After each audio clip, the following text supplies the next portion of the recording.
2006లో ఏర్పాటు చేయడం జరిగింది. తదుపరి ఎన్డీఏ ప్రభుత్వంలో ఈనాడు రాష్ట్ర ప్రభుత్వాల అభిప్రాయాలకు భిన్నంగా దేశంలోని ప్రజల అభిప్రాయాలకి, కూలీల అభిప్రాయాలకి, పేదవాడి అభిప్రాయాలకి భిన్నంగా ఈ ఉపాధి హామీ పథకాన్ని పేరు మార్చి విబిజీ రామ్జీ పేరుతో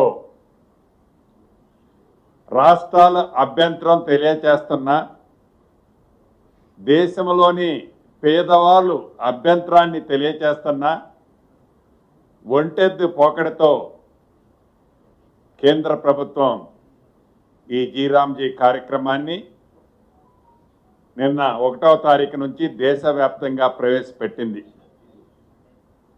జనవరిలో అసెంబ్లీ సమావేశాల్లో ఏదైతే ఈ ఉపాధి హామీ కార్యక్రమాన్ని పేరు మార్చి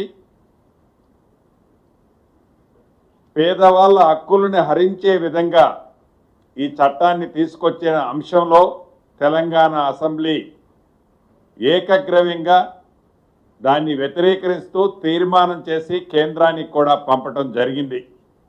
అయినా ఒంటెద్దు పోకడతో కేంద్ర ప్రభుత్వం ససేమరా అంటే ససేమరా అనే విధంగా ఒక్క లైను, ఒక పులి స్టాపు, కామా కూడా వారు అనుకున్నది మార్చకుండా యాజ్ ఇట్ ఈజ్గా నిన్న జూలై 1వ తారీఖు నుంచి దేశవ్యాప్తంగా దీన్ని ఇంప్లిమెంటేషన్ చేయటం జరిగింది. దీని మీద రాష్ట్ర ప్రభుత్వం గౌరవ సహచర మంత్రివర్యులు ఉత్తమ్ కుమార్ రెడ్డి గారితో ఒక కేబినెట్ సబ్ కమిటీని కూడా ఏర్పాటు చేసి దేశంలోని మిగతా రాష్ట్ర ప్రభుత్వాలు దీని మీద ఏ రకమైన ఆలోచనలో నిర్ణయాలు తీసుకుంటున్నారో అదే రకంగా ఈ కొత్త చట్టంలో ఏమేమి మార్పులు చేశారో ఈ మార్పులు చేయటం వలన రాష్ట్ర ప్రభుత్వానికి కానీ, కార్మికులకి, కర్షకులకి, నిరుపేదలకి ఎంత నష్టము జరుగుద్దో దాన్ని ఎలా ఫుల్ఫిల్ చేయగలుగుతామో ఈ సబ్ కమిటీని ఒక రిపోర్టు ఇవ్వమని గౌరవ ముఖ్యమంత్రి గారి సూచనలతో సబ్ కమిటీని వేశారు. ఆ రిపోర్టుని ఈరోజు కేబినెట్లో చాలా క్షుణ్ణంగా, అంటే ఇంత డిబేట్ ఎప్పుడూ జరగలేదు. ఎందుకంటే ఇది కార్మికులకు సంబంధించింది, పేదవాళ్ళకి, పేద కుటుంబానికి సంబంధించింది.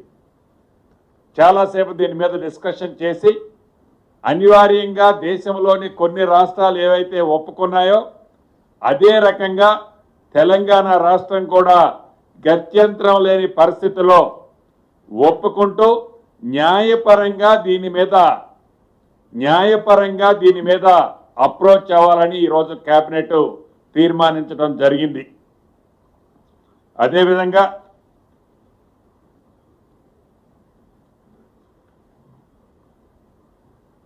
రాష్ట్రంలో ఉన్న స్కూల్స్, జూనియర్ కాలేజీలు అప్ టు 12th వరకు ఎవరైతే విద్యార్థులు ఉన్నారో వీరందరికీ మధ్యాహ్న భోజనం కార్యక్రమం, అల్పాహారము, పాలు ఇవ్వాలి అని కేబినెట్లో నిర్ణయం తీసుకోవడం జరిగింది. ఈ విద్యార్థులతో పాటు సుమారు 1,50,000 మంది టీచర్స్ కానీ, టీచర్స్తో పాటు లెక్చరర్స్, సిబ్బంది వారికి కూడా ఉచిత టిఫిను, పాలు, అదే రకంగా భోజనాన్ని కూడా ఏర్పాటు చేయాలని రాష్ట్ర కేబినెట్